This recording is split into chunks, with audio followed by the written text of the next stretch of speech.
dream must stay alive.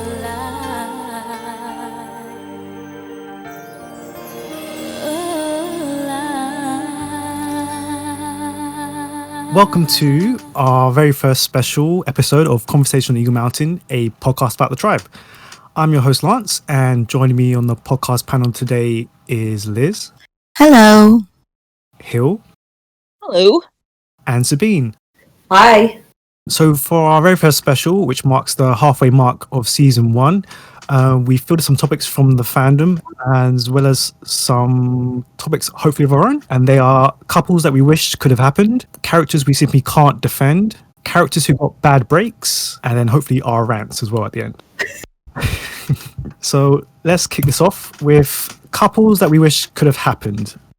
So panel, we are now open up to the whole of the tribe, all 5 series, including the books. So from the whole scope of the tribe, what couples did you wish really should have happened? Trudy and Pride. Oh, that's an interesting one. Yeah. I thought for sure you were going to go immediately for Trudy and Bray. Me too. I was shocked, Sabine. Sabine goes, that's too predictable even for me. Yeah, I could totally see that, Trudy and Pride. I know I've dabbled with that in fan fiction and role playing, and I could totally see that relationship. Yeah, there's just such a lovely moment between them when Trudy goes to search for Amber and Bray. You see this lovely, cute moment of Pride, Trudy, and Brady together, and it's just adorable. And ever since, I've always wanted to see more of that. He always was very precious with Brady, so that would have been an interesting little family unit. And I write something like that for you once for Secret Santa? Absolutely. Yeah, the two of them in the future, happily settled down. I can totally see that. I can. I think Pride would be a nice counterbalance to Trudy. He's so grounded and... Yeah, I'm totally on board with that. I would have loved to see the two of them as well. I think that would have been an interesting exploration. Yeah, he might have, been able to handle her mood swings. And she seems... I think he would have, though. I think that would have been too much issues for Pride. I mean, we say that, but he handled both May and Celine. So, yeah, I think, easily could have done. Yeah, I can see Trudy and Pride. Yeah, and she seemed so much happier when she was with the Gaians, Yeah. Mm-hmm. Yes. I think it's a good balance, Trudy is dramatic, and can be high-strung with her emotions. And that often helps if your partner is more on the calm side, where very little rattles them, So he's not going to be bothered by her mood swings. That's just who she is, and he's fine with it, and he would help ground her and center her. And also, I think she'd be good for him because Trudy's a very passionate person, and Pride needs passion in his life. Yeah. So I thought about this earlier, and even though we saw them as a couple, in the end of the season, and I'll probably talk about it when we get there, but Zandra starts to change a little bit when they go to Eagle Mountain, because by that point we know she's pregnant and everything. Or I think we know she's pregnant. I don't know. But she kind of mellows out a little bit. And I would have liked to see more of like her and Lex's relationship with her mellowed. I agree. So, like we got gypped out of what could have been in that relationship. They're both growing up and maturing, and you see that at the beginning of season 2 when he finds out that she did die. Like it's one of my favorite scenes actually. So I wish we would have seen kind of the what would have been with the two of them. Mm-hmm. I think that's my favorite couple we've never seen, though. Yeah, that's an interesting thought. Yeah, I agree fully. I feel like we got cheated not seeing what could have happened between them. Mm-hmm. They had gotten over such a hurdle, Yeah. I don't do the crack ships too much. Embrace it. Come on. I there aren't really, like... You must have one like impossible pairing that just works. Like, Well, okay, I lied. There is there one. is one. I forgot because in my mind it is a thing, and I don't care. I'm the biggest Ambex person ever. Okay, fine. That is the only one I do. In my head, it's canon. Lex and Amber are a couple. Screw it. I don't care. What about them that draws you so much? What do you think would work about them? So like and Liz has said it. I'm not going to rehash it any way, and it won't work. But like, Amber knows how to deal with Lex in like this weird sort of way, and it's fun because she can get under his skin and kind of like boss him around, but there's a mutual sort of like agreement with the two of them. Mm-hmm. I like it. I don't care. It's a thing. There's a couple scenes like in the first couple episodes where like it's like unwritten chemistry, like the blocking, like he'll cross her, like put his hand, and it's just I've totally read into those. It's a thing. I would have liked to see Trudy and Hawk. I'll buy into that one. I just would have liked to see more of Hawk in general. Yeah. And I think he provides the same sort of stability and calm that Pride would have, but without the drama that, Pride finds himself in the middle of. And I love the idea of the two of them being happy with the Gaians, and her finding, someone that she just works with outside the city, outside of the drama, outside of all the other characters. I just think they would have looked really good together, and I think they would have worked well together. And he's always by her side. We see that a lot, and looking out for her. And like, oh man, I would have liked to see those two. It's in the same sort of vein. Jet. What was her name? Jet and Dal. Yes. Because I want to see more of Jet. Like, once again, what's her name? She's the leader of the Ghouls. That one. I think that would have been a cool thing to see. Yes. Completely agree. I think we can agree, or safely agree, that we would have liked to see more of those minor characters that we only saw a few episodes of. Like Hawk and Jet. Yeah. Dal and Jet is definitely, I wrote the fan fiction. It happened. Where is that? I want head. that. Yeah, I love that. That's my head canon. When everything else was going down, these two were sneaking off together. I'd believe it. Like it's a romance that ends tragically because Dal meets his demise, but it was beautiful while it lasted. So Lance, what about you?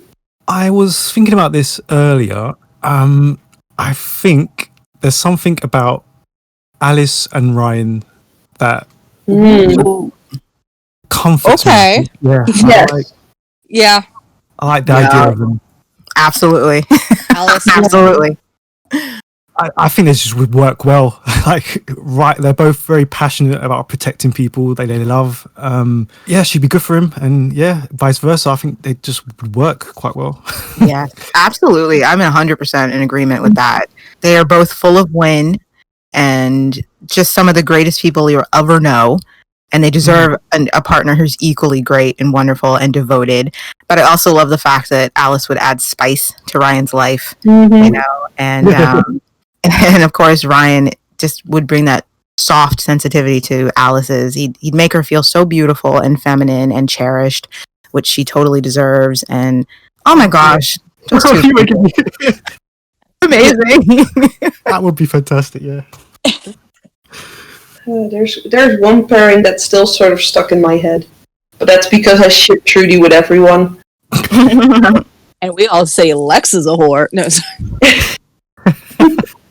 I had to say it. I do the same thing, Sabine. I ship Trudy with a lot of people too.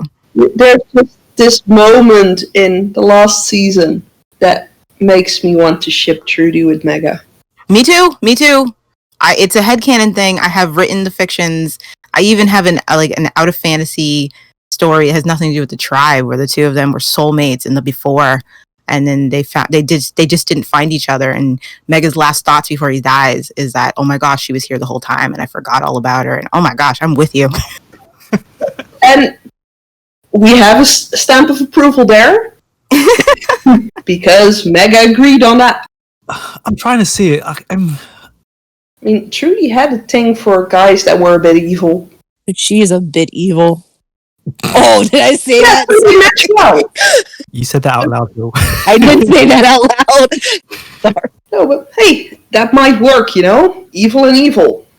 One of the younger couples I would have enjoyed seeing is Chloe and Casey.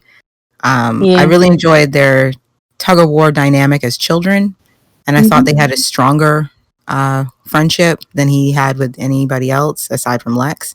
I really would have loved it if Casey had stuck around and then the two of them came into their maturity together, pulling pigtails and throwing mud. That would have been.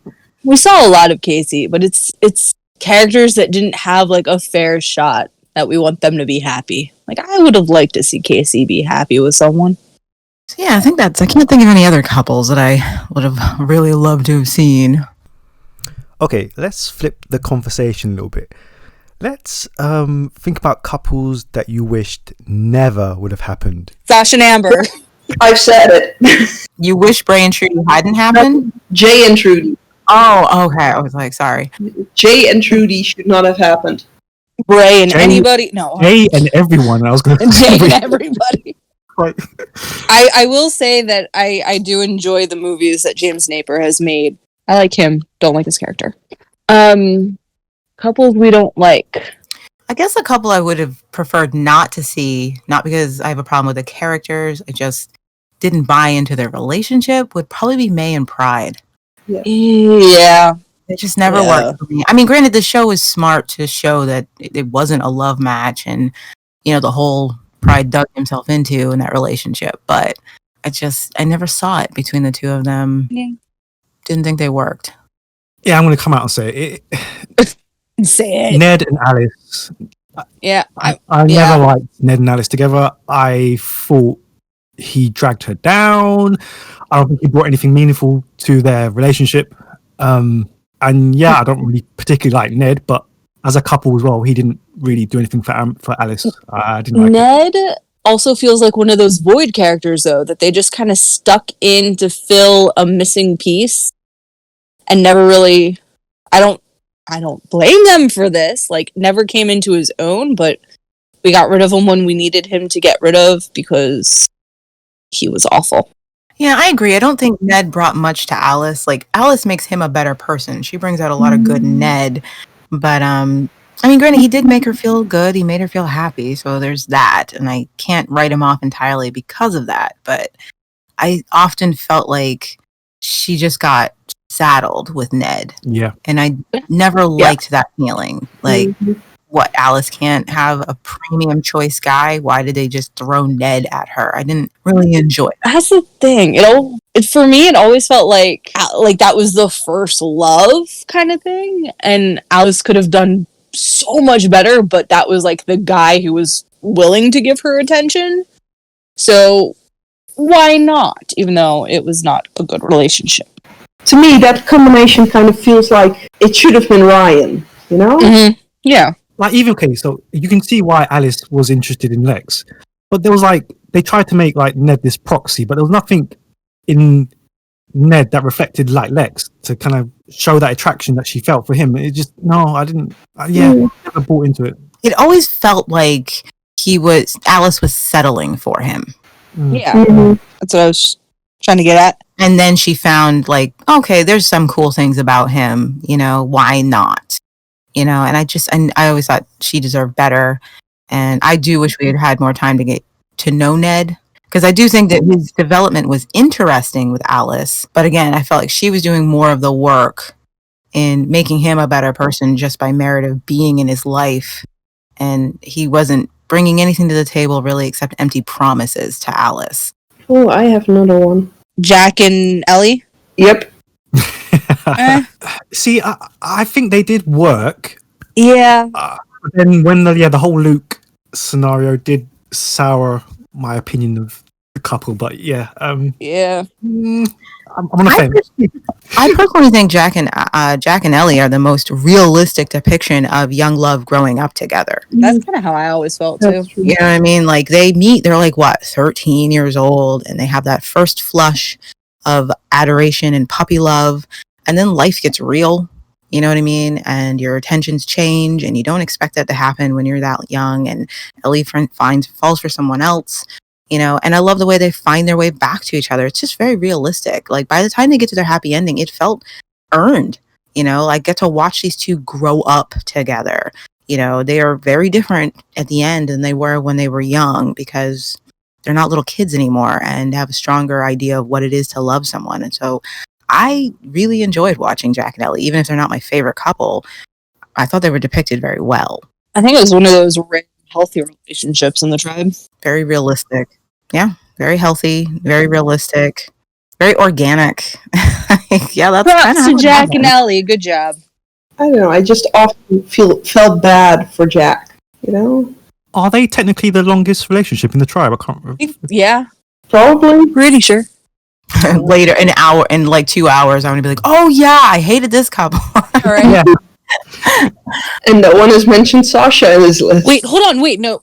Did my grumble not get onto the thing? Because as soon as Lance said favorite or least favorite couples, I went Sasha and Amber, and Ned and Alice, and I went down this whole thing. Did that not get in? Did you guys not hear that?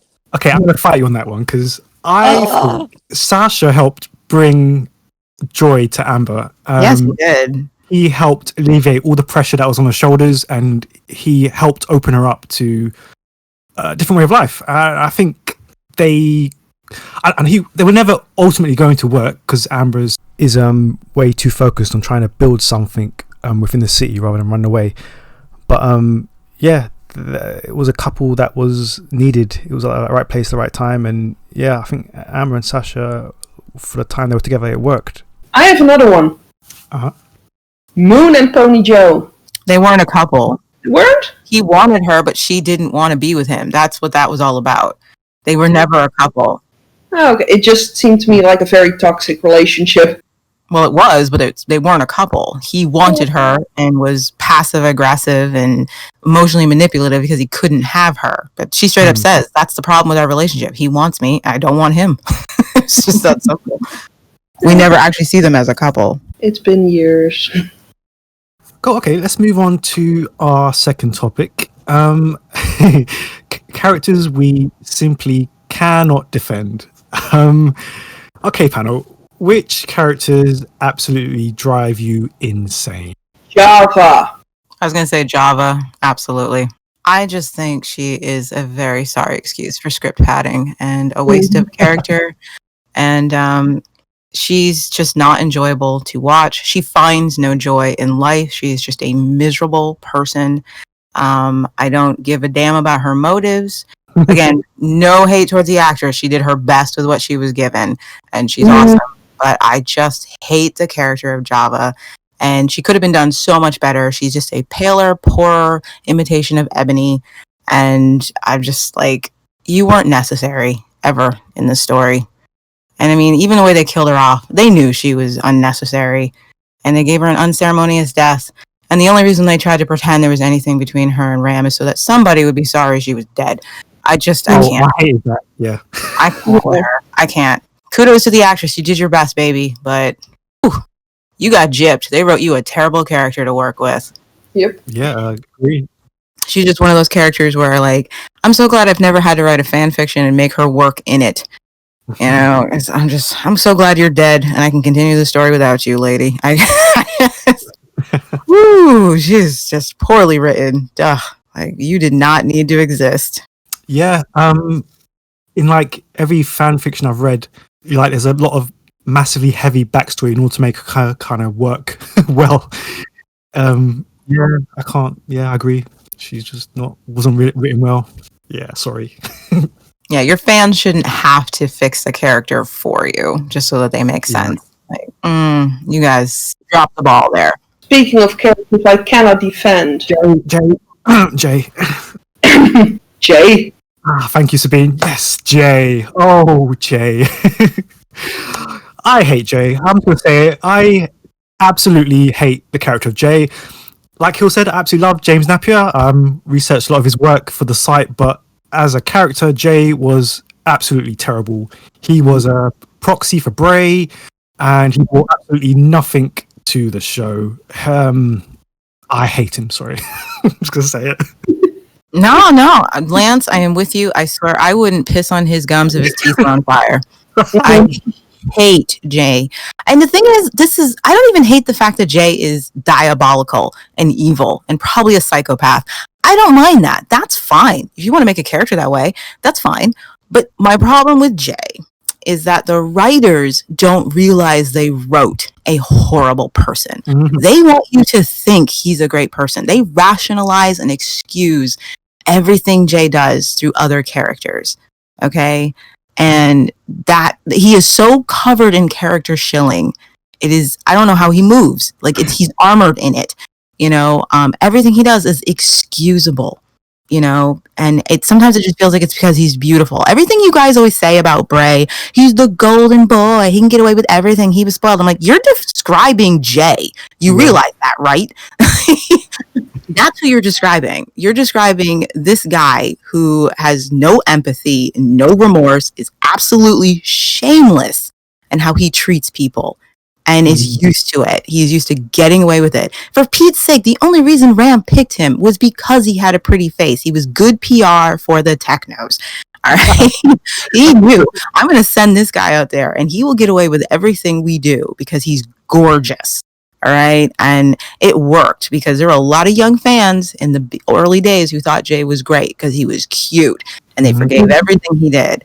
And that's my problem with Jay, is that the writers, they never acknowledge that they have written this evil person and instead are trying to convince you, oh, no, the things he does aren't bad. Nah, he's got excuses for what he does. It's okay. You should like him anyway. Oh my God, I hate Jay.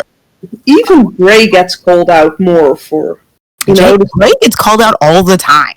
Yeah. I don't understand it. Yeah. Compared, Jay, he's just written so badly. Like his entire motive for joining the Technos was to try and make a better world, because of his dead possible girlfriend, whatever that backstory was. Yeah, it was so badly written, and you don't ever really see that from him. I don't think he's just.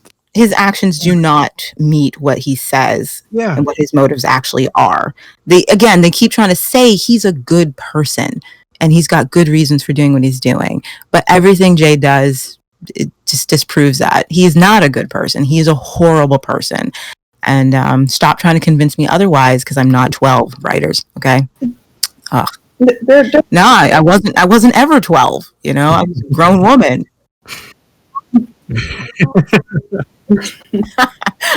I've always had an old soul. What I mean is, I wasn't a kid when I walked the drive. So. Yeah. I actually think one of our fellow fans, Lily, has a very good point when she keeps calling Jay a robot. Well, I guess he was a very poorly written robot because his AI is dysfunctional and doesn't make any sense and doesn't operate on logic. Nope. He was a sex robot. I can buy that. I hated how the writers forced him onto every single character that Bray had a connection with. It was just. If there was anybody who was shoved down our throats, it was him. He definitely was. That was, you have to like this character. We want you to like this character. You have to accept this character because he's never going away. And I'm sorry, James. Man, Dark Horse is a really good movie. He's a great director and he does some great work, but the Jay... he was a great actor. He played Jay perfectly. It's almost like James knew that Jay wasn't a great person. You know what I mean? He knew what he was playing, but I don't feel like the writers knew. Mm-hmm. I had this feeling that James looked at that script and said, wow, I'm playing a villain. This is going to be fun. Mm-hmm. And the writers were like, no, he's a nice guy, because James doesn't play him like that. It's like James was aware of who he was playing, but the writers were not when they were writing him. It's always, everyone always says Jay is a replacement for Bray, but he also feels like a second version of Luke to me. He claims innocence. He claims that he has no clue what Ram has been up to. I mean, even Luke got more credit for knowing what evil stuff the Guardian was doing. Whereas Jay just stands there. And, maybe Jay really was a villainous mastermind, and he was hoping that he could jump in over once Ram was rid of. That way he fakes innocence to jump into that position. I don't know. Well, okay, I had a question, since we are talking about indefensible characters and Jay is on the table. What do you think is the most unforgivable thing he did in his entire storyline? The one it's other things you're okay, fine, that's who he is. But what is the one thing you were just if you could get your hands on the writers, you would set them all on fire. Oh, Like that's how you feel about it. Like, what is the most unforgivable thing you had him do? They had him do. Trudy. Trudy and Amber, yeah, easy. That's so easy. That was just the worst. I cringe throughout the whole scenario. I can't stand it. I can't stand it. No, I think there's one more thing other than his, well, romantic escapades. It's the simple fact that he finds out so many of the mole rats are missing. He's supposed to be smart, he's supposed to know his way around computers, and not for a second does he try to find out where they went. Oh, he doesn't even care about his brother, so yeah, he doesn't care about the mole rats. He doesn't care about Veds being taken away by Ram. Why would he care about the mole rats? Yeah, character. his lack of concern after they take down the technos, and it makes you realize he was completely lying the whole time. He kept saying that these people were being taken away, they were going to be safe, nothing bad was going to happen to them. He sent Ellie away and clearly didn't give a damn where he sent her, because she never made it to where he was going to send her, and he clearly didn't know where he was sending her because he lied and said, oh, I'm sending her to Jack, but he didn't even know where Jack was. I have nothing. Yeah, I have nothing to add to that because I'm one of those people who doesn't think Jay is the most horrible character out there. I rather like the technos, and Well, I'm not talking about the technos. We're just talking about Jay. And I just realized there's only one person that I would actually ship with Jay, and that's Danny. Wow, you must hate Danny. I know. Like, wow, you would No. curse that poor girl with him? That's terrible. I wouldn't subject anybody to Jay.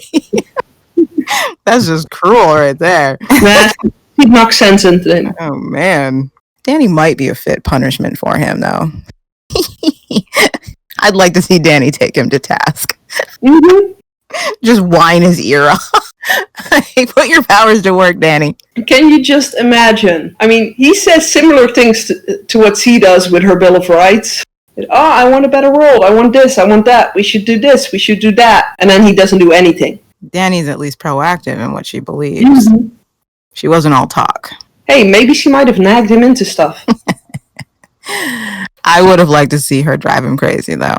Mm-hmm. The sonic whine of Danny. I mean, I still think she deserves better, but I would love to see her just punish him. He does have a thing for girls that were into Bray. Okay, so let's move on to characters who got bad breaks. Yeah, what characters do you think really got shafted during the show's history? Okay, aside from having to leave the show, just in their character lines, I'll try to keep it to that, because Alice totally got it. She got fisted. They did Alice wrong. Mhm. Absolutely. yeah, so I can think of.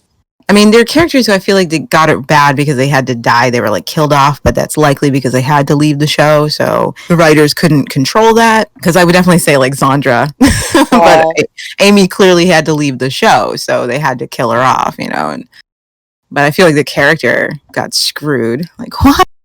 You killed a pregnant girl, man. That's messed Falls up. in the same vein with that one, but once again, he had to leave, so we can't count that. Mm-hmm. Yeah, my first thought is Dal. Yeah. Yeah. Yeah. A lot of his character wasn't given proper justice, I think. Like, his storyline and the whole jealousy with Ellie, it could have been handled better, I thought. But I think Celine definitely got shafted in season 5. They brought her back in season 4. It's very clear because Amber wasn't around, they needed a very strong female for justice on the side of light. And so they were like, oh, okay, we're going to give that to Celine. Celine got this awesome chance to grow and move past all her insecurities. And they gave her that. And, she's like, I've learned so much. And that was a great jump forward for her character because she suffered so bad in season 3. And then because Amber came back in season 5, they totally shafted Celine, and they were just like, okay, we're gonna kill off your boyfriend, and you're gonna go into this deep dark depression with alcoholism, and like she lost all of her strength. It's just like, what the did you do to her? Because they didn't need her anymore, so they gave her that storyline, and I thought that was wrong to her, definitely. Yeah, I'm with you on that. Yeah. Like, oh, Amber's back. We can't have two strong female leaders. So, like, what the frick? She deserved better than that. On a note of having deserved better, I still feel Trudy deserved better than to be stuck with Amber's sloppy seconds that she didn't even want, only to have to give him back. Trudy got shafted quite a few times. It just really depended on the season and whether the writers were interested in her. You know, there were just better things they could have done with her character. And yeah, making her part of this unwanted love triangle was the cheapest thing they could have done with her character. Any other characters I think got the shaft in the writing? I want to say Ruby, not because of Slade particularly, but because they started Ruby off as this very strong, independent young woman who clearly has been holding her own for a long time. You know, she has her own business, her own place. She can defend it. She looks after herself. And as soon as Slade comes into her life, she becomes a damsel who's completely dependent on him. And if she finds herself in trouble, she immediately, throws his name in the ring. Slade won't like you treating me that way. Slade won't like you doing that to me. Very dependent on him. I'm like, what? I don't know why you would set her up as one way and then have her brain ooze out her ears as soon as she meets this guy. You know, I don't know. Maybe that's the way she was always intended, but it just felt like they set her up as one thing, and then a guy came into her life, and she lost all those things that were cool about her. Like, oh, Ruby, that sucks. Yeah, I agree. Like, so I was so excited about Ruby, and then that he came along, and I mean, I don't have a problem with Slade, but she was done dirty because he was suddenly in her life and she just couldn't function anymore. I didn't know why they decided to write her like that. Yeah, that was a massive shame because she was such a strong character at the start. Yeah. She's introduced kicking someone out of her saloon with a baseball bat. This is not a woman who needs some guy to rescue her, and then all her brains just blew up and oozed out her head when he came along. And it was like, what happened? You started out so promising, sweetheart. You know what I would have loved to see? Alice and Ruby in one scene. But then again, Alice was better written, and Ruby would have just been a pale imitation of her. That's the thing. I think Ruby was supposed to be like one of those replacement characters. She actually worked out a little bit well until Slade showed up, but when I first saw her, that's exactly what I thought. I was like, oh great, here's our imitation Alice on the scene. Yeah, but same can be said for Lottie in that example. Yeah, no, that's what I'm saying. Like that. Replacement KC. You started getting a lot of imitation characters. It's not like I don't love them, but it's like buying store brand when you could have name brand. Kind of tastes like cardboard. Speaking of that, actually, I did want to ask you guys a question about that. Since it's already brought up, I thought I would just, I wanted to ask what you guys thought. Now, you just said we got a lot of imitation characters. I like to call them mirror image characters because sometimes they're not just copies, but they're often just a different take on the same kind of character. So, like, you could say that Jay is a different take on the Luke character. So they're playing the same role, but they're doing it differently. Like, what if Luke had behaved this way instead? And that's what we get with Jay. Or, and I was wondering what you guys thought of these mirror image characters that we get, like Patch, Siva. Java is definitely a mirror of her sister. Gel is, them trying to bring Sandra, And then you have, like, Josh and Slade, who are a mirror image of Bray and Martin. I wanted to know what you guys thought. Do you think in some of these cases they did it better, or do you think they just did it worse? I think some of the characters were done really well. Like, I love Patch. Like, I wish we would have seen more of him. And I think some of them were brought back because it was a character trait that we were missing in the, like, ensemble of the everything. And then some just fell flat as characters because they weren't characters we needed. Like, we bring up Java. We still had Ebony around. Like, if the character was still there, they kind of fell flatter than what they could have been. Yeah, I think that's a perfect point. Yeah. Yeah. I think you freaking nailed that. I don't even have anything to add. Holy crap. As for Slade and Josh, I didn't mind them. I thought they were too different. I didn't see them as, like, imitation characters. Mm. And I think it's to me will always be weird to call Mega Josh. I don't think that was ever fleshed out very well. No, it wasn't. It took me a very, very, very, very long time to realize what was going on in that scene. And I think I only realized it once I was writing a fan fiction, and then it clicked. And even now, I'm just like, wait, what? He was his brother, his kid brother. I know, but it was. I remember at the time there was something that never set well with me on that, and it almost, was it a lie? Did he try and do that to get, like, was it one of those lies that could be, like, it never set well with me, and then I didn't quite get what was going on. That makes sense. I will say for Josh and Slade, what I do like, and I don't think either of them are meant to be imitations of Bray and Martin specifically. I just think it's their storyline that we're following again. And we're getting to see the storyline play out differently, because you have Slade, who's obviously looking for his little brother, and you had Bray, whose only goal was to bring his brother back from the dark side. You know, you have the little brother who dealt with the end of the world and being alone and isolated by taking up with a bad crew and going a bad way. But unfortunately for Bray and Martin, they never really got to reconnect or reconciliate, you know? And so they never really got to even say the words they'd like to have said to each other. You know, Martin just died abruptly. Bray never got that resolution with his brother, but Slade actually does get the chance to reconnect with his little brother. And I just thought it was interesting that they took the storyline and said, what if this had happened, you know, instead?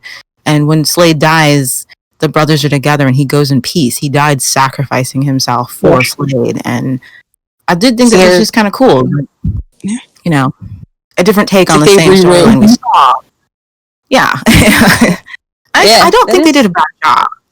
I'm like, oh, okay. This is what could have happened for Bray and Martin, but that's not what happened the first time around. And Bray didn't get that, but Slade did. No, I like that.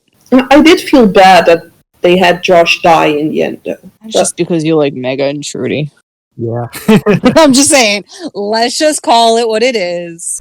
I mean, I wasn't a massive fan of the whole Mega Slade scenario anyway, but yeah, at least it was better than Jay and Ved. Jay just doesn't give a crap. Like, all the siblings we've seen, they will die for each other. They love each other. I mean, even Zoot was willing to get into a fight to protect his brother. And Jay just doesn't give a crap about his little brother at all. He just doesn't care. It's like, wow, it's just an interesting take on that, the brother relationship. And their setup almost exactly like Bray and Martin. You know, Jay's the golden boy. He's the good-looking one. You know, you can tell he was definitely favored. He's used to getting away with murder. And Ved has got the inferiority complex, and he's a brat. And yet, you definitely feel more for Ved. Oh my goodness! See, of the two, I don't like Ved. I hate Ved more than Jay. I was just saying that. File that in characters. I don't like Ved. I'm not crazy about Ved. I'm just saying that if I were writing him, I would understand like what it must be like being Jay's little brother. Yeah. Like, oh my gosh, I can't imagine what it was like growing up in that household with Jay as his older brother. But I will say siblings don't bode well in the show for the most part. We had a lot of good siblings. We had a lot of good there were a lot of sibling love, and most of them do love each other. There's only a few that's like they stand out and they don't have any love for each other. But most of the sibling pairs we see actually have a great deal of love and loyalty to each other. They all act differently. They all express it differently, but it's there. It's only a handful that are just like, who must have sucked growing up in your household. But anyway, I just thought that was interesting. Those mirror characters and storylines and what you guys thought of them. Like, for example, I think Siva was a better, like, if you're taking the Zandra storyline and what could have happened with her growth with someone like Lex, like where she starts and where she goes. I love the way they handled Siva's storyline. Like, that's what could have happened with Zandra, you know? Yeah. And we got cheated of it because she died before she could have that growth. But with Siva, we actually get to see it. But Siva was one of those imitation characters that was filling a hole that got left behind like 3 seasons ago. And what I'm saying is they did a good job with it. You know, like, oh, okay, this is a different take on the same kind of character, and they did something different with it, you know, and just because there wasn't that pushback is, I guess, what I'm saying. Like, it was able to fill the void better than in some of the other cases. Whereas Gel wasn't necessary, and they did nothing with her, which is a shame because the actress is amazing. Vicky is so great. I love the way she hammed up Gel, but she wasn't necessary, and she was very wasted. I do like Gel, but I feel like she was several seasons out of place, if that makes sense. Yeah. She would have been good in like series 3 or something. Or one. Yeah, they tried to bring back something that was originally on the show, but it was at the wrong time, wrong place. Didn't work. I don't know, that does actually made me think about one character who I think I would like to see more of. I guess is Moz. I would have loved to have seen how she reacted with the technos and the mosquitoes. I think I wish we saw more of the mosquitoes. Moz, such a lost opportunity right there. Right. Because she was a great introduction at the end of season 3. I felt like Moz was a breath of fresh air, and it was like, ooh, okay, we needed another female like this who wasn't Ebony. Yeah. And she was a different twist on the kind of strong female character who's, in the gray area, and then she was just gone. It was like, what? No. So when the new Tomorrow came out, like I still haven't seen that show. But how cool would it have been instead of having like a whole nother group of kiddos if we just had like the tribe spinoff but being different tribes, like the mosquitoes and like the wrecking crew, those tribes that we didn't really see much of but still operated in the same setting. That's what they I just thought about done. that. Yeah. That's what they should have done, right? Absolutely. Sorry. So many tribes you could have chosen, or even try like. Just other people living in this world. Yeah. Yeah, and like maybe you would get like hints of like, oh man, did you hear what the Mallrats were doing? And you're like, oh, we saw that on episode 7 of series 2. And then you like go through and you have like these crazy things happen. That would have been cool. Mm-hmm. Another city and how they dealt with the outbreak of the virus. But a different city would have been cool too. Mm-hmm. Basically anything but what they did. Yeah, exactly. Oh, isn't there also a quote like, you think you're the hero of your own story, but you're actually you could be the villain in someone else's? Yeah. Like, what about that little tribe that like keeps on getting shafted by the Mallrat? And we thought the Mallrats were the hero, but really, according to this tribe, they are the worst.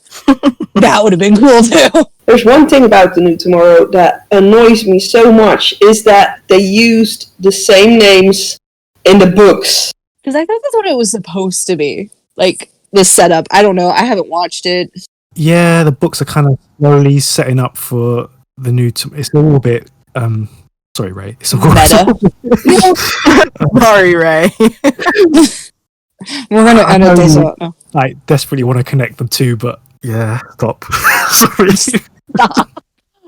Give the people what they want, Ray. We want, we want the opposite side from a different tribe. Possible that they just decided they wanted to go for a younger demographic. Yeah, That's what it was. Just no longer work with teens, because it must have been a pain working with the censors. I mean, we've all agreed that the show got lighter in its tone and its themes, and I think it probably had a lot to do with censorship and what they could get past the ratings board. And things can change a lot in 5 years. And I think maybe he was just tired of dealing with that and thought, let's just focus on a kid show with the same vibe. And they had to. They had no choice in that. Okay, thank you, Liz, because you just hit on one of the major issues I have with seasons 4 and 5. So you know what? Are we going on that? Wait. We're gonna do this. Let's do this. Okay, so Lance, I am dying to hear this. Go, everyone, clear the room. Let Lance go. I want to hear this. Sorry if I ramble. Okay, so welcome to our rant section. Okay, so for how many? My issues with season 4 and 5. Okay, I've got a lot of issues with season 4 and 5. Okay, first of all, the technos. Okay, let's do this. Right. I absolutely hate when a show takes its original premise and then absolutely discards it, throws it out the door. In like most of the time, in a way, just to get new fans. It's not in a way to honor the show's concepts or to like a natural follow through of the storylines. It's just to shake things up and bring new fans, and that's what I feel like the entire concept of the technos and bringing in technology does to a show which is supposed to be about a group trying to survive in a world without adults. I've got so much issues with the technos. The whole aspects of bringing in technology into a show, which was supposed to be dealing with without technology in adult situations, and as an extension of that as well as the whole technology aspect, they really dumbed down a lot of issues with during season 4 and 5 because of the sensors. But unfortunately, it was all accumulated with the whole introduction of the technos, and everything was just dumbed down and played for a younger audience, and it was just not the original concept and themes of the show. And yeah, I'm not a big fan, I'm afraid. Season 4 and 5, I said it. Wow, you're being nice, honey. Yeah. I feel exactly the same, Lance. I have no problem with you wanting to reach out to new fans, younger fans, whatever, but don't take a squat on your loyal fans who are already there. And I do feel like they did that. For me, 4 and 5 are like the comfort food. I'd been watching the show for a long time, but like towards the end, that seemed to be the only thing Wham was playing. And there's a lot of fans in the US who are like, oh, we never saw the first couple seasons because they didn't play it. No, they just played it so badly, and it didn't get the pull until 4 and 5. And they got like a better time slot or whatnot. I don't know. Anyways, I have seen series 4 and 5 the most out of all of them. And yes, there are issues, and it's a different tone. But to me, like, they're fun little stories too. I kind of like the aspect of the technology. It gives a different kind of like a different challenge. We've been so far without this, but it also shows that kids can work to get technology. Like, we suddenly have electricity again. We've gone so far without it. We don't need people running generators and things to get electricity.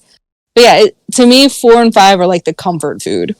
If I don't know what episode I want to watch, chances are I'm going to pop something on from season 4. By that time, I had gotten a VCR and I had recorded 4 and 5 the most. Like, they're fun. They're fun little episodes. See, you just reminded me of another thing. So it wasn't even the fact that they were just using technology that could have been around. It was advanced sci-fi technology that was not around. I get that. The fact that the kids were flying planes was crazy, but I remember sitting there like, you know what? That doesn't bother me. I'm fine with them learning how to fly a plane. That's fine. That's fine with you? But creating advanced laser weapons and virtual reality AIs and viruses that can destroy, no. I mean, kids are learning how to code and stuff, like Minecraft I can heroes. fully defend. You can't go from no weapons to cyber weapons. There's no way I can defend the stun guns. That's just not possible. But the virtual reality stuff was actually already being made back then. It wasn't as accessible to the general public. No, but it was there. I mean, we had it and stuff. And if you're a kid and you stumble upon it, why not? That's the whole issue. You can't just jump from nothing to this. It's just there was no transition. If there was a transition, I could have accepted it. That'll be fine. But it was just suddenly, here are zappers, here are stun grenades, here are AR. We should have had, instead of the New Tomorrow, we should have had the Technos, and it could have been a show showing what the Technos had been doing for the last 3 seasons, so that when they popped in, you're like, oh man, they've been working on this in their little like techno bubble for 3 years. That's how it worked out. My problem with the Technos is not the inception of the Technos. I actually don't have a problem with them bringing technology into this primitive world. I think that's interesting. You have this world that's had to survive all this time by going backward, and all of a sudden technology is brought back into it. And I thought they did some interesting things with it. But the basic execution of the Technos is just poorly done, and the writers should be ashamed of themselves as far as I'm concerned. And I agree that it's totally cool you want to bring in new fans. You know, that's awesome. And I completely understand if you have to kind of lower your age group of who you're advertising to. But you still don't have to take a squat on the people who've been watching and have been there with you. And the tonal shift is just too much. You know, there's nothing wrong with the Technos having access to this stuff. Fine, whatever. They're virtual reality looks better than anything that existed at the time, fine. It doesn't matter to me that all of their headsets match as though they've been made in a factory somewhere. These guys have an assembly line, fine. Even their T-bars, fine. You guys have a factory. I don't care. It's just the tone, the goofiness of it, the lack of subtlety in their storylines, it feels like a kick to the teeth. I don't want comfort food. I want the show to make me think. And that's what it used to do. And then it just stopped. It's like, it just started treating me like I was an idiot. And I didn't like that. And I was like, do you not care? I just felt like the show didn't care about me as an audience member anymore. Like, oh, we're not making this for you anymore. We didn't tell you we weren't doing that. I wish I'd gotten a memo to say, oh, by the way, your show isn't being made for you anymore. It's being made for somebody else. We just completely threw what was there out the window and have gone in a completely different direction. And I do think it's completely fair for people who were watching and couldn't wait for season 4 to come out to be like, what is this? And no, I don't want to see lightsabers. Like, that doesn't make sense to me. I mean, I don't get that. The execution of the technos is awful when they could have been so great, because as a concept, they're actually very interesting. But it's what they chose to do with them that was so cartoony and lacking any substance or depth. It was just jingling keys in front of the audience. Please don't turn the channel. Keep watching. We don't want you to think about it. We just want you to be entertained, And that's, for me, my biggest problem with season 4 and 5. Like, if it makes you happy, that's awesome. But for me, it just feels so dumbed down and just very little thought put into these scripts and these characters and these plots, and the messages are just gone, and I don't know what it's teaching anybody. I really don't. It's just entertaining you. It's just shiny stuff in front of your face, moving fast. And as long as they can keep you entertained long enough, maybe you won't turn the channel. And I honestly don't think I've ever been able to make it through season 4 without stopping and skipping to season 5 or going right back to season 1. I just can't. I feel almost the exact opposite. It will be interesting when we get to 4. Every time I'm watching, like, I'm binging the show, and it's like, okay, season 3 tests my patience. It definitely starts to get kind of lazy in there, and I'm like, okay, you guys, you tried to fit way too much in the tail end here. You got a heavy ass in this season. It's too much. But I'm still there. And then season 4 starts, and I feel my joy plummet. I'm just like, oh my gosh. I'm trying. No, I'm going to give this a chance. I'm going to give it a chance. I tell myself that every time. Look at the good stuff. And I never make it through. I'm like, all right, let's go to season, because I actually do find season 5 at least entertaining. I don't find season 4 entertaining in the slightest. Yeah. It's such a disappointment to me. It hurt. It's almost, I quit the show when season 4 came out. That's how hard it was. I just assumed it wasn't for me anymore, and I stopped watching for almost 2 years. I was like, okay, that happens sometimes. Shows move on without you, and I thought that's what the tribe had done. That's how bad season 4 is for me. It killed my love of this show. For me, it was never an issue that they brought the technos in, but that might have been, at the time they brought the technos in, I was, basically surrounded by nerds, hanging out in IRC channels. People around me were actually doing strange stuff with coding and AIs. So to me, it seemed like something that could happen. It didn't seem so far-fetched, I guess, to me. Okay, I have a question about the technos. Whether or not you like them, whether or not you like season 4 or 5, whatever. My question for you guys is, all right, let's say Disney bought the tribe from Ray, and they're like, we're going to reboot it, okay? And we're throwing out all the books, just like they did with Star Wars. we're destroying all your lore. We're only keeping the visual stuff, only the show, and they brought you on as a writer. And they said, look, you're our script doctor for season 6, okay? And you're going to have to fix some plot holes to make this work, all right? What would your ideal season 6 be, and what plot holes would you plug up from the previous seasons to make it work? Like, you have to save the franchise. This is on you.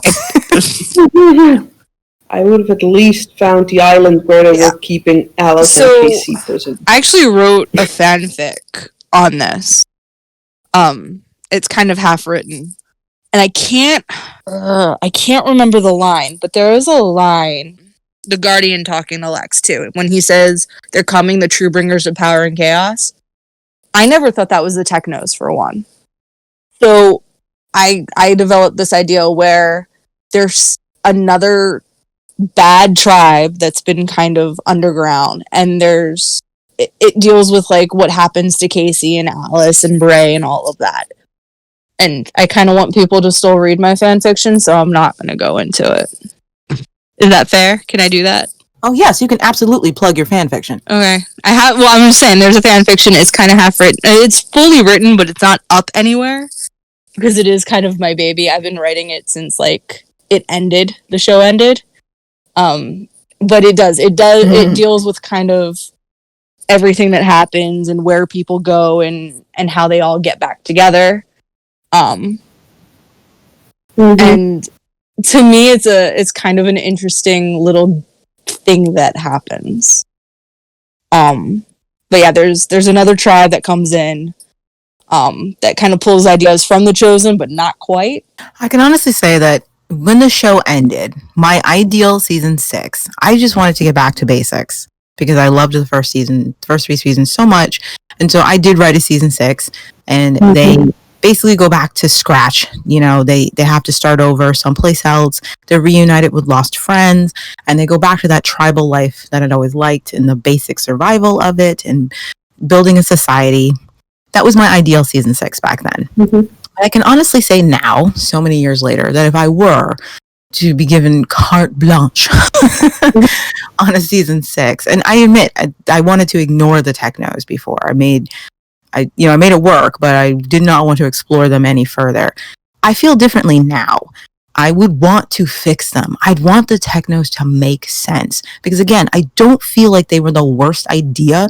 I just feel like they were very lazily executed, in a flashy way with, no substance to them. And for me, my ideal season 6 would be to explore where the Chosen came from, what they were all about. I would explore their slave trading and their colonization. And I admit that is something I would actually consider if I were going to write a season 6 now. Get to the bottom of these people and who they were and where they came from. And just even if it's just my pedantic mind, just to get the details worked out. What about you, Lance? I feel like I can't answer this question because I've read so many series 6s that all the ideas are kind of meshed together. Especially like the really fantastic Dream Keepers by Simon and Willie. But if I had to make a season 6 back then, yeah, definitely obviously reuniting some of the lost characters and back to basics approach. It's interesting because I've read some really good fanfics where they do go back and fix the technos. They kind of connect them to the army and have a lot of really good development that I wish the show would have just pushed into. But yeah, it's difficult because there are some really great fanfics out there that make them work and make me actually like them. That makes you actually like the technos. Yeah, I read one that was just really a great take on the technos. And that's when I realized the technos weren't the problem. Because at the time I was like, I just hate the technos, they ruined my show. But when I read the fic, I was like, no, the technos didn't ruin the show. It's the way they were executed and the way they were presented that ruined it. Because they could have been done well. Yeah. I think some of the things they did with the technos were really down to budgeting, though. I mean, if you look at some of the stuff, the technology they had, and how amazing they made it seem, it's easier to make it seem like the video games, like the virtual reality thing, is actually movie style than having to pay people to render those scenes. I think back to being a kiddo when this was going on and Series 4 started. And if I was living in a world and, I used to go to school and play with my Game Boy and Pokemon and all of that, and suddenly, like, the world ended, I didn't have video games, and then there were this group of kiddos who was like, hey, guess what? Not only do we have video games, but you get to go into the video games. As a 10, 11-year-old, that would have been really freaking sweet. And that's why I don't hold that against the tribe and things. It's like, people say it jumped the shark, and I don't think the tribe did that at 4. I think it brought in a different conflict that, was bringing in the old world and solving the problem of not having the technology from the old world that kiddos were really into. and the problems that causes. So now, we have Oculus and all of that stuff, and that terrifies me. I'm like, I don't want a virtual reality headset. I've seen this game. I know where that goes. Like, so it's not that far-fetched when you look at how our world is right now and how we have that now. And that's my defense on the technos and 4. Again, I said, I don't think the technos are a problem. I think the way they executed them is the problem. There are some interesting ideas that the technos bring to the table. The idea of just bringing technology back into this world. I think that's awesome. They still just did a really crappy job when they did it in the writing. And they didn't put a lot of thought into it. Yeah, they just kind of threw the technos on the wall and said, we'll distract you with some shinies for a long time, and would not put a lot of thought into who these guys are and what they represent. There are some cool things happening with them. And I don't think the technos are the issue or the problem with the story. It's the writers just took a lazy way out when they were telling this story time and time again. And they always went for spectacle over substance. And it's a shame, because there are some awesome ideas that they hint at with the technos. And I'm like, you guys could have done this better. And I know you could have done it better because you've done it better in the past. It is them, like you said, that they were dumbing it down, and I don't think they were. I think they were letting you think harder. No, they were. They were. I absolutely never have to use my brain watching season 4 or 5. I don't get any brain exercise watching that. But then again, in the show's defense, I was 23, 24 by the time season 4 and 5 came out. But again, I still can't use that as an excuse, because I was 20 when I saw season 1, and I was fully stimulated by that. So I can't use the excuse of, this is supposed to be for kids, so it doesn't have to be smart.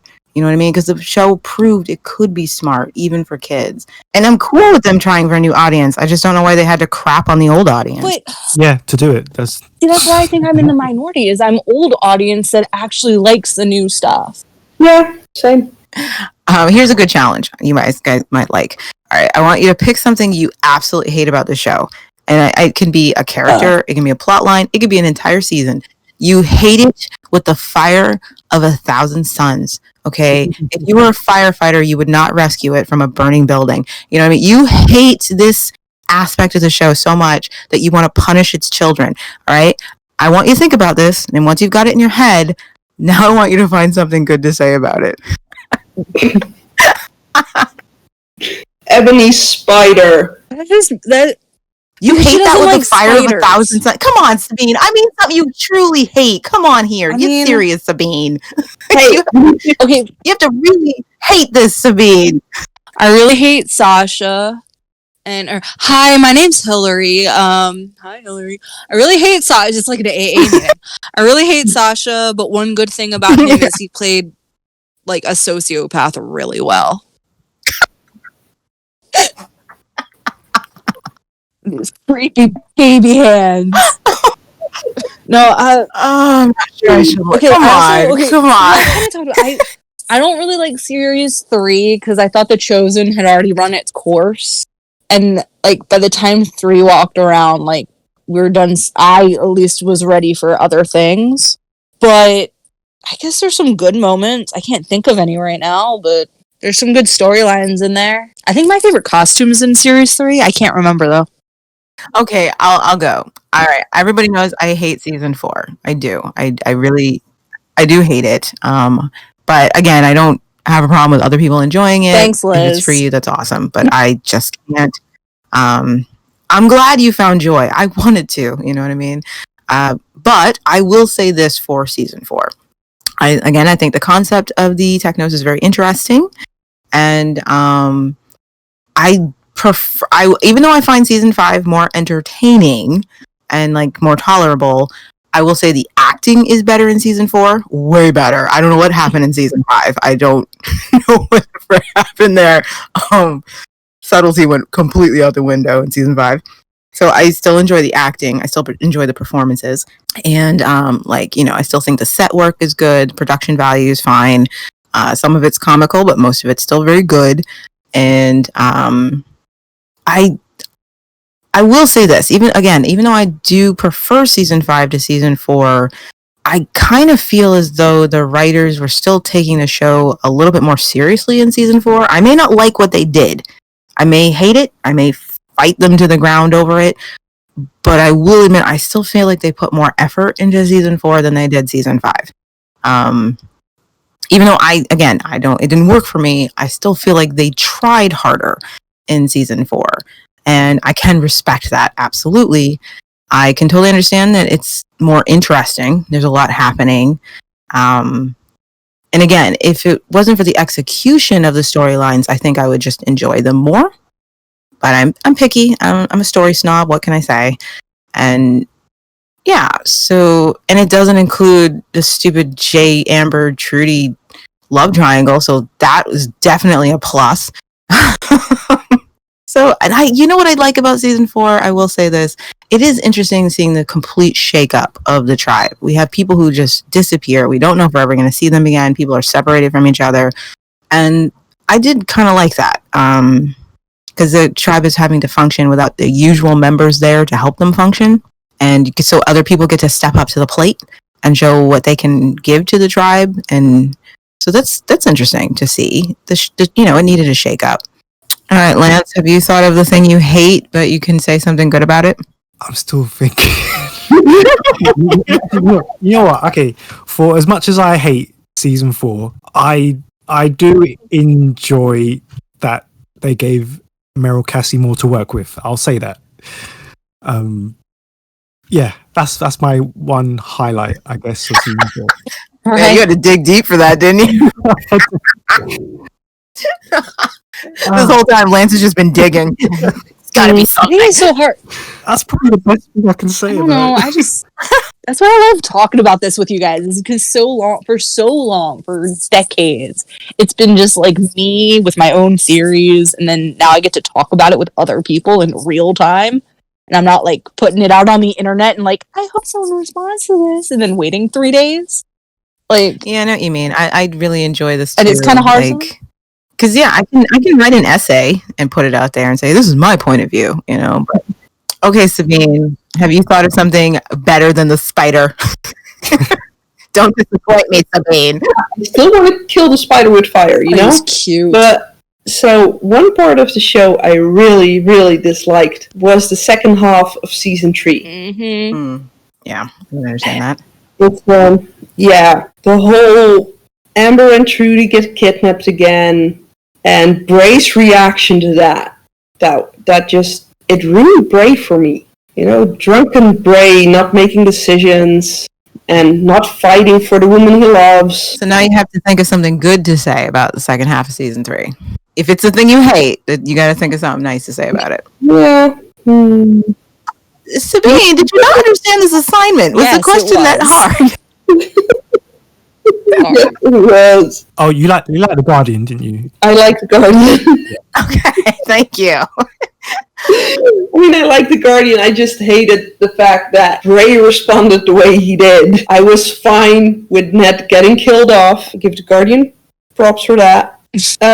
One thing I did like about it was that Luke eventually took off with The Guardian yet again, leaving me to wonder if he was ever on the Mallrat side. I liked that part, and it just kept me wanting to see more of that. It does add a nice layer of ambiguity to his character, because it's like he can still be a decent person who didn't want to see people suffer while still completely believing and buying into the Chosen and what they stand for. That's who lives. Okay, you guys might find this one a little more fun, because you don't have to say anything nice about it. You just get to bitch about it, okay? Everybody loves that, right? What is your most hated storyline of all time? Just kill it with fire. Absolutely, Amber returning to life. I didn't even mind her being alive. It was more the reason why she left. Yeah, I'm with you. Yeah, That's nothing against Beth. She did a great job at it. It was just the fact that they had Amber just storm off and leave everyone behind, based on a picture that Ebony showed her. Yeah, but it's really yeah, poorly but done. also To be fair, Oh, Lance, go ahead, because I will argue into the ground on this one, Lance. it was absolutely poorly written. But to be fair, she'd only just got back together with Bray, like mere seconds after like the issues with Ebony. So she felt it was just all a lie. Yeah, another and lie. haven't you ever like overreacted about something, and then you're like, "Oh, that was an overreaction, but I got to kind of like live with this because that was a big over." Plus, she had a concussion. Hey. She had Yeah, a massive those concussion as well. suck. So yeah. As someone who knows that one, But she had so much spite earlier on when Dal left her, and she couldn't be bothered. no, it's not. That's not the same. I Like, mean, No, it was fine for Dal to think she was dead. You know? Yeah, what do you guys got for that? I mean, they weren't that close anyway, but they weren't. That friendship. That's like, I've never believed in that I friendship. mean- I don't care. That was no paper thing. I've never believed in the Amber Dow friendship anyway. I think we've all been there though, where we've wanted to just leave, and we've wanted to do where you like go off in the woods and everyone thinks you're dead, but you're not, and then you show back up and you're like, "Yo, guess what? I wasn't." We've all been there. Yeah, after everything in series 1, she just wanted a fresh start. She had her chance at a fresh start. She could have gone off with Sasha. Because he didn't, was 'cause- creepy. Yeah, she gave up on love to help the tribe, and now she felt like she lost love again. So she just started fresh. She abandoned everything. yeah. Yeah, but she knew nothing Ebony said was trustworthy. And Trudy had been so bitchy to her earlier in the season. If she would have had a chance to tell Amber that, oh no, Bray and Ebony have a baby, she would have. But That's very true. also, Okay, are you guys done trying to defend this ridiculous storyline? Because I'm about to rip your butts open and totally side with Sabine on this. Yay! injury, I get what Amber's getting at. Look, you guys know this is garbage. I mean, I appreciate you reaching for straws to try to defend it. It's valiant and it's beautiful. Go down with your sinking ship. But you guys know it's Wow. garbage. This storyline is horrible. I'm totally fine with Amber coming back, but I'm with Sabine 100%. The way they did it is awful. It is the worst thing ever. Oh, yeah. And it is it is honestly for me the most hated storyline of all time. Like, I hate that this is the way they decided to bring Amber back. I can't even believe. And not only is it's insulting to the people who actually saw the episode where she died. You know what I mean? Like, there's just no respect there. It is one of the laziest ways to bring someone back. They would have been better off just giving her amnesia than what they did. Okay? I am in total agreement with Sabine that I just don't buy that Amber decided to allow everyone to think she was dead because of a picture of Bray and Ebony holding a child from before the virus. Do you know how many explanations for that picture there are? This is like trying to convince someone you're a time traveler because you went to a carnival and got one of those pictures done of you in the old-timey clothes. They're like, look at this. I was in 1865. And they're like, holy crap. Like, it's stupid. All right. But fine. You guys say she had a concussion. You want to give her an excuse because her head hurt. Okay, fine. But she's had ages to think about this. Okay, a long time to consider, gee, let me think about that. And we know she's been thinking about it because by the time Bray and them come back, she's still freaking pissed off. This isn't like she thought about it and forgot about it and said, oh, c'est la vie, I'll make peace with my choice. Maybe Bray didn't do anything wrong, but I can't go back now. No, she's been stewing in this the entire time. She truly believes that this man had a baby that he apparently abandoned, despite the fact that he stuck around to raise his niece, even though, like, he clearly didn't want to, and she witnessed that. She knew he didn't want to raise his niece. He still stuck around to do it. You really believe this man left his own child somewhere with Ebony? Where's the evidence that Ebony ever had a child, Amber? Okay, where is this kid? And that's the other thing. Even if Bray and Ebony had a child before the virus, why is it any of your freaking business? He doesn't owe you that truth. Something probably happened to that baby. Maybe they gave it up for adoption. Maybe it freaking died. Her reasons for being angry about this are absolute BS. Okay? She just wanted to be angry at him because she doesn't trust him. And she just stays pissed off about it. But she never clearly thinks about this. She never applies like critical thinking to this situation. She never once considers, gee, Ebony, who, you know, wants my boyfriend, admitted to making a move on him, but he didn't take it. And she's the one telling me they had a baby that he apparently abandoned and never told me about. And that makes him someone I can't trust. So I'd rather be dead. You know, I'm sorry. It's the stupidest storyline ever. And it's just their excuse so that Amber doesn't have to take responsibility for allowing her friends to think she was dead. Okay? You guys know it's garbage. You know it. I'm going to say that this is one of those plots that falls between, like, because of behind the scenes stuff. And while I don't agree with it, I think that Beth Allen went away from the show. They had to kill off her character like we've seen before. And then she was able to come back, and that's how they brought her back. Instead of saying, well, we killed off your character. You can't do that now. Well, I know why they wrote it. We all know why they wrote it. They weren't expecting Beth to come back. That's why they killed her off indefinitely.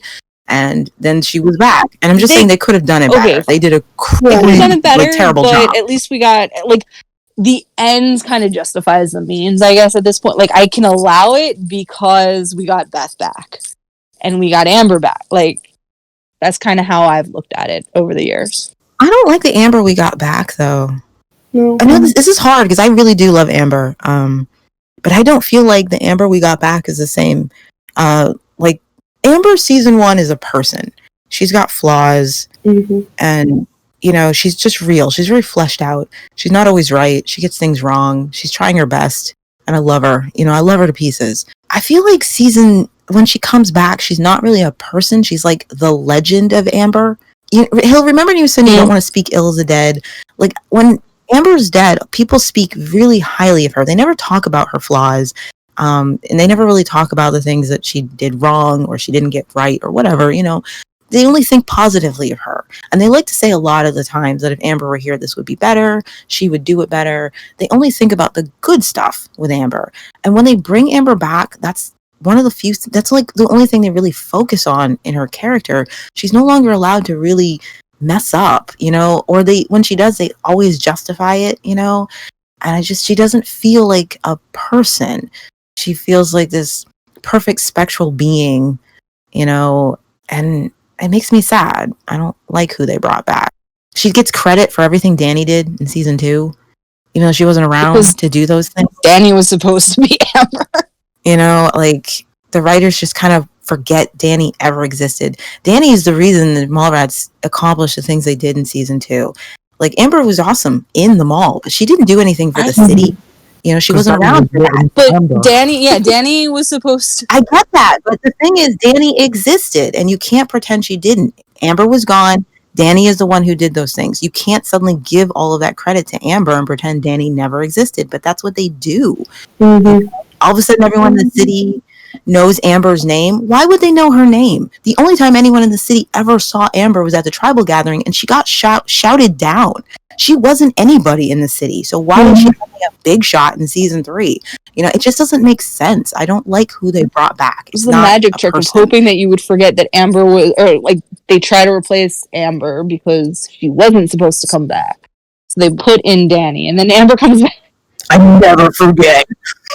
I'm like the worst kind of fan. Writers must cringe when they see me coming. Like, this is my perfect little cinnamon roll, and I love it for, you know, what it is, with its flaws. And I'm not like that with everything, but the tribe is my baby. For worst story, I'm stuck between Proxy Danny or AI Zoot. I can't work out what is worse. I am leaning towards AI Zoot because that is just so stupid. But, I'm gonna leave. I'm not gonna say anything anymore. Oh, don't call my AI Zoot, please. Because AI, that made no sense. AI Zoot goes back to the whole mythos of Zoot. Like, why would Ram create an AI Zoot? Because what's the one thing that would, like, strike fear in the hearts of all of the kids in the city? Like, yeah, put on a flashy, like... Oh, my God. But he made it to, like, take control of their systems and to... No, Zoot. He didn't make it to take control of his system. He just wrote crappy coding for AI. I think, like, if I wanted to take over a city, I would use Zoot, or the city, I should say. Like, Zoot's this legend, this ultimate bad guy. Like, He's a crutch. That's what Zoot has become for these writers. They can't write a better character. They can't write a better villain. They don't want to use their imagination, so they just drag out Zoot over and over again. And it's just like The Chosen. You think The Chosen overstayed their welcome, and I'm not going to argue with you on that because I agree. I feel like they got to stop bringing back Zoot. This is stupid. This is just really dumb. I'm totally fine with Ram making an AI that ends up being diabolical and takes over. That's awesome. Why does that have to be? That's so stupid. Like, Ram's supposed to be more imaginative than that. Ram could make a better AI that's diabolical than Zoot. Just doesn't make sense that he makes him. I mean, he knew a lot of things about the city already when they came there, and you know, he knew people feared the idea of Zoot returning. See, this is like a sign of poor writing. When the fans have to jump through hoops and twist their intestines into knots to make your story make sense, you screwed up. You wrote a really bad storyline. Because we shouldn't have to do this for it to make sense. I don't think I'm jumping through hoops. Like, okay, the city is mostly... No, I don't. You don't? Like, okay, you really don't? Stick with me for a second. Most of the city is young children. Like, the majority of the city is children. That's the whole point. So, when the virus started out, what's the thing that the kids feared? Zoot. Okay, so now it's been a few years. Zoot's dead, but suddenly, like, the boogeyman is back. The nightmares from your childhood are back. Yeah, that's going to freak you out. And even if you're older now and you're trying to rationalize it, it's still, these kids have been brought up to fear Zoot. So to me, it's almost genius to me to use Zoot as this thing. It's the mythos, the legend, like the boogeyman under the bed. But that's like, that was Java and Mega's thing. That was separate from Ram creating this AI. But then why not bring... I totally understand Mega using it. I don't understand Ram doing it. Again, they're milking it. I respectfully disagree with you, Hill. I'm sorry. I can't. I get your point. I understand what you're saying, and I even see it, but I just don't agree. For me, they milked it. They just kept like dragging out the Zoot card. I even liked when Mega and Java did it. It made sense. Java had been a loco. And she's like, dude, you won't believe what this guy was able to do. They would have gleaned information about the control the Chosen have. Megan needed an enemy. He needed to bring out the crazies. So I totally am on board with him bringing Zoot into the picture. It made sense. I just can't get on board with Ram making Zoot his AI. Like, what? I just think it's like an homage Sorry, sweetie. that Ram was going for. That's just my thing. Whatever. It's lazy is what it is. As much of the writing in those seasons. Sorry, that was a cheap shot. I apologize. Yeah, it was me being catty. I apologize. That was unnecessary. Okay. Do you want a couple question, or do you just want a basic character question? If it makes you feel better, it's a couple nobody likes. Sasha and Amber. Ooh. No, but Ned and Alice comes in a close second. Ned and Alice? What? No. Brandon. Jay and Judy? Oh, wow. The fact that we can do this. Okay. Do you guys think that Jay and Amber will live happily ever after? Yes, they deserve it. They deserve each other. Won't. That's not the question. The question is, do you think they're going to live happily ever after together? Absolutely not. Nope.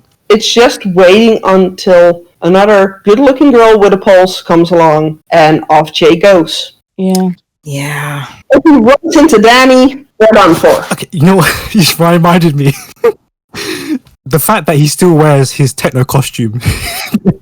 Don't get he's me a started. It's not a costume. It is his goodness. Skin to protect his robot part. And so he can't take it off because then he would just be robot parts. There's nothing under there. It's like that when they take off the skins of the things at Disney World and it's just a robot. And you're like, oh no, Abe Lincoln, go put your skin back on.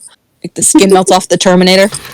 Okay, I changed my mind. That is the worst story point that they never changed his outfit. Because it's robot parts. Yeah, I don't think Jane Amber will live happily ever after either.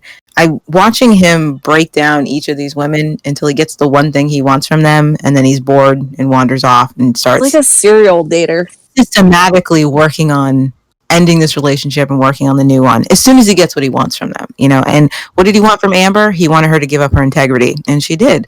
And so it's not going to be long before he loses interest and starts chasing somebody else. So yeah, I agree. What's your other question? That was easy. Yeah, I'm actually sorry. My other question is about character assassination, and where do you think it happened? What characters do you feel like the writers just completely went off the grid with this character? You cannot just, like, they may have given a reason for why the character did what they did, but it will never sit well with you. Like, you feel like this was just, it didn't suit the character no matter what the writers tried to say about it. Kind of like Luke Skywalker in The Last Jedi. For a lot of people, that was character assassination. I'm not agreeing. I'm not saying whether it was. I'm just saying that for some people, what the reason they gave for Luke's change did not suit. It didn't work with them. So I'm asking you in the show, who do you feel suffered from character assassination? Pride. Yeah, that's a good one. Yeah, I can see that. Yeah, there's a lot of weird things they do with Pride. It just don't make sense for the character they created. The combination of Pride and the whole reality space addiction. Nope. Oh yeah. I always got the feeling that Pride wasn't meant to stick around. Like, Pride was meant to always be a tertiary character, but they were forced to kind of keep him around because they no longer had like a strong male lead, and so they had to find something to do with him. But I don't think he was supposed to, because he just doesn't work as a lead. Because they needed a guy with the mole rats who could, well, he couldn't replace Bray, but he's playing that role, strong male lead in the malls. Yeah, the good guy. Yeah, good guy. And he's supposed to feel out of place. But yeah, they start making his character do things that just don't work for the character they set up. I can see that one. It's funny that you bring up Star Wars, because much like Star Wars and the Tribe, I'm just like, I'm along for the ride. The most toxic part of Star Wars are the Star Wars fans. And it's true. That's the biggest issue with Star Wars, in my opinion. Hey, we just need a Mandalorian level spin-off of the Tribe. I think Amber definitely suffers from character assassination. I don't think that she would have thrown Trudy under the train tracks to be with Jay. Nothing in her past supports that she would do that to someone she cares about. And I get the reason behind it. I can come up with a reason for Amber finally just being tired of losing out on happiness and saying, screw it, I'll do it. But even Amber falling for Jay doesn't make sense to me. It just feels so out of character for her to fall in love with this guy and take his excuses, make excuses for him, accept his insincere non-apologies about the things he's done when she holds men to such a high standard. You know, I just don't understand why she would ever fall for Jay and be so in love with him that she's like, here, my dear friend who's been with me through everything. We've been through thick and thin and we've come so far. Screw you. I have to have this man. Like, I'm like, wow, I may not like the Amber who came back in season 3, but dude, you guys really just took a squat over her character. This is not Amber. This isn't who she is, and this isn't what she would do to somebody. And I don't know. It's just like they flushed 4 seasons of character development down the drain to make this stupid love story happen. And it didn't suit Amber, you know? Amber's the first person to sacrifice her own happiness for the greater good. She's done it over and over again. Even if you don't agree with her for doing it, she has. And I just don't see her doing that to a dear friend. And I can't see her falling in love with Jay. I don't care how pretty he is. James is gorgeous. He's got a face carved by angels. Amber has never been the kind of girl who falls for that and excuses all other actions because of it. Look at the way she treated Pride and Bray. She held them on a pedestal. You guys have to get it together if you want to be with me. You know what I mean? They could mess up just a tiny bit and she was on their ass, you know? And yet here comes Jay, who's a slaver and a colonizer and a liar and a manipulator and a gaslighter and a cheater. And she knows all of this about him. And she's just like, but I think there's something under all the garbage. You know what I just don't get it. Amber, what are you doing? I don't care how hot he is. Stop it. If she had been his personal prisoner, then at least we could have gone for Stockholm Syndrome. But yeah, something. You know, there's just no reason for her to throw all her integrity away for this guy. Doesn't make any sense. That, for me, that's character assassination. Lance, your thoughts on this? Yeah, 100% agree with that. Yeah, you mentioned it already, Liz. What happened to Celine as well when Amber came back? Poor Celine. That was really bad. Man, Celine got shafted. Do you think Bray would qualify for the way he reacted after Amber was kidnapped? Yes. Like, did that feel in character to you, or do you feel like, I can see him totally losing the plot? I think I could see him losing the plot just because of the situation prior, like with him thinking she was dead and everything. It doesn't seem like Bray to me to not fight as hard as he possibly can to get her back. He gave up really quick. Like, he gave up really fast. And Even Pride calls him out on that. like, dude, what are you doing? Yeah. Like, I can understand Bray falling apart. I can. Like, it's been rough. You know what I mean? And they just defeated the Chosen, and he's dealing with all the trauma of his brother. It all came back to him. You know, I get that. And then all of a sudden, his pregnant girlfriend goes missing. You know, and it's like he hasn't had a chance to take a breath. They haven't even decided where they're going to live. You know what I mean? And then she's gone. I get him breaking down, but he gives up so fast and then goes on a binge. It's like, whoa. It's almost like they just needed him out of the picture. Yeah, but I think he just snapped pretty much at that point. Okay, new topic.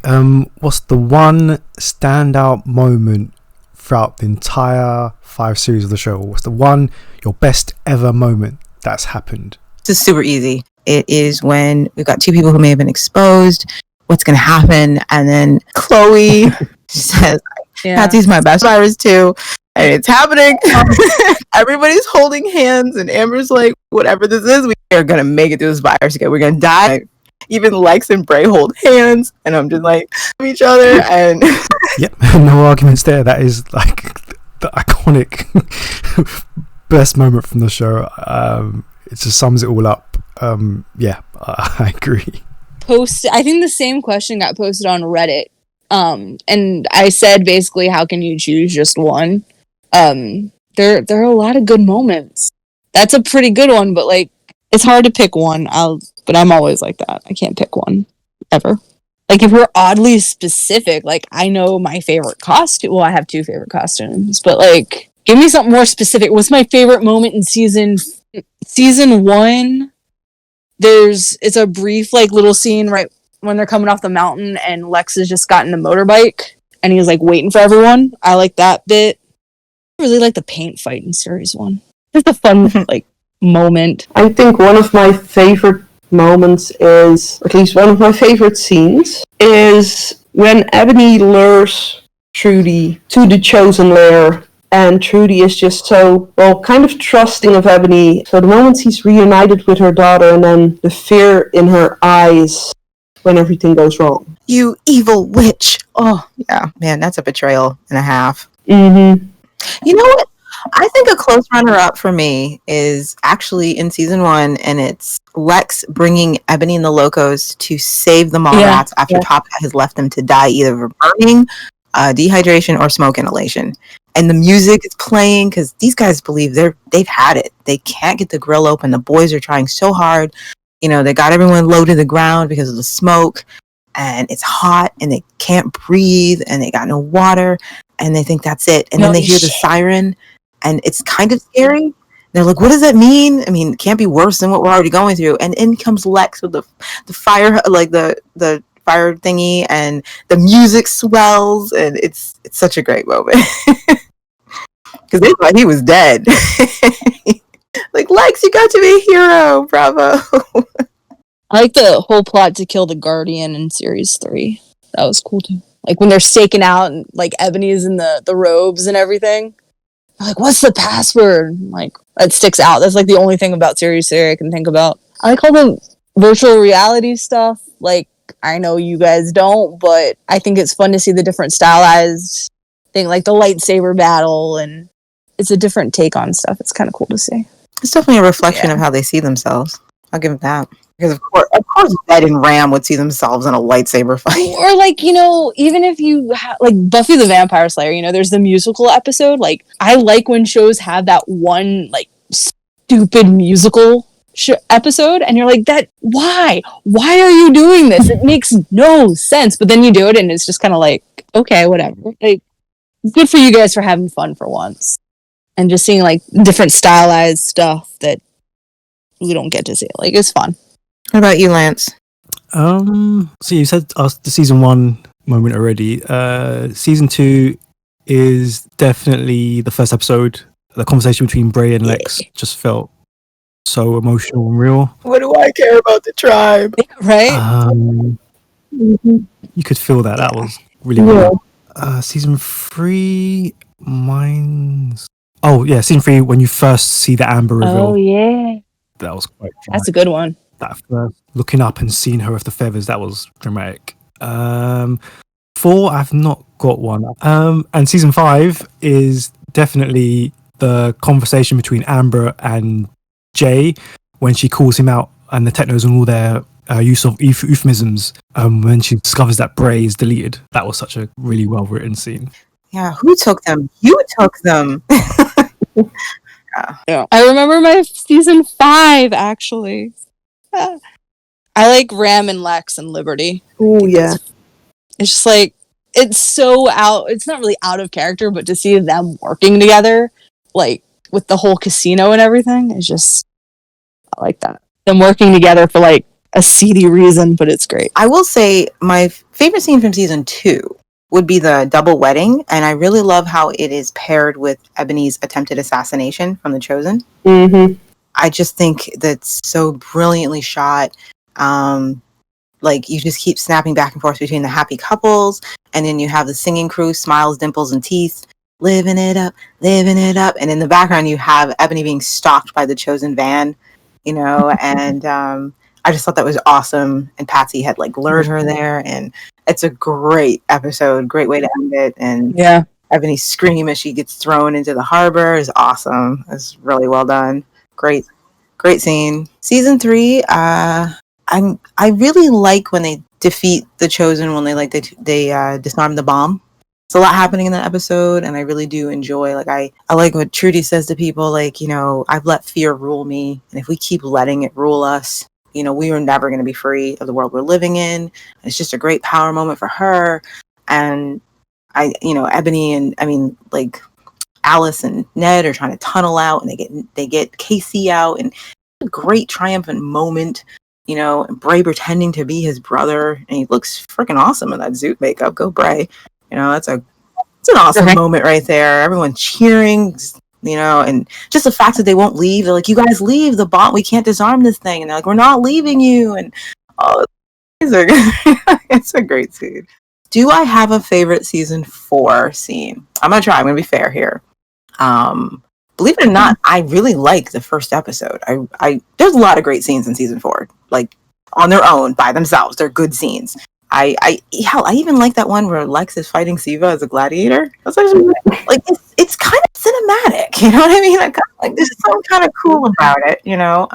But I like the Techno's arrival. I felt like, oh my gosh, like I was anticipating who these guys were.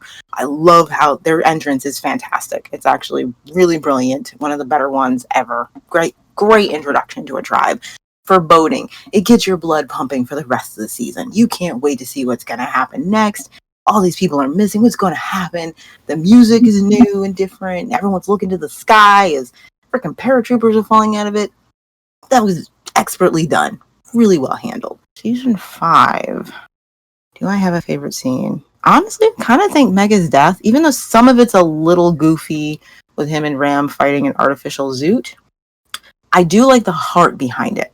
Like, I like how Ram, you know, psychologically dares Mega to do this and help them. I like that, you know, shows off Ram's intelligence and the fact that, you know, Josh is thrown off when his brother is being threatened by the artificial intelligence and realizes that he can't pretend that he doesn't care. And then, you know, he saves Ram's life, you know, and just stays in this game, in this artificial reality, knowing it's going to kill him. But if it gives his brother a chance, he'll do it. Even though it looks stupid, like I still think it looks dumb.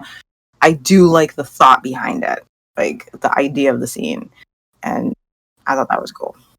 And for me, one of my season 1 favorite moments is actually Trudy with her plastic knife.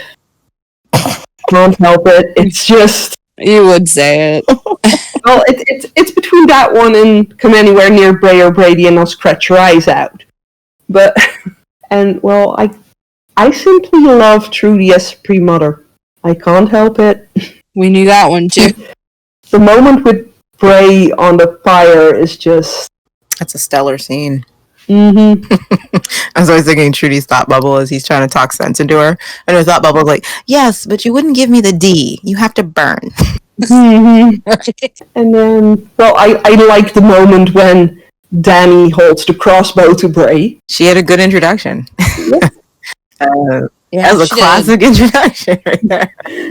After everything, her introduction was fun. Yeah, definitely. In the later seasons, I enjoy the moments with actually with Mouse, when Mouse finally opens up and Mouse and Charlie start talking. Skunk in a cup. You know, you see these children who can speak but just cannot bring themselves to speak to strangers until they trust them enough. And, well, of course, I absolutely have no choice but to love the moment when Mega gives that tiny teddy bear to Brady. Mega trying to be human. That's hilarious. Yeah, it's so cute. This is how humans interact. Here, I brought a bear for the little one. The bear even has a teeny tiny techno logo shirt on. Can you imagine the person who said, hey, maybe the kid will like this? And he's like, why? What do I do with this? Give it to the kid.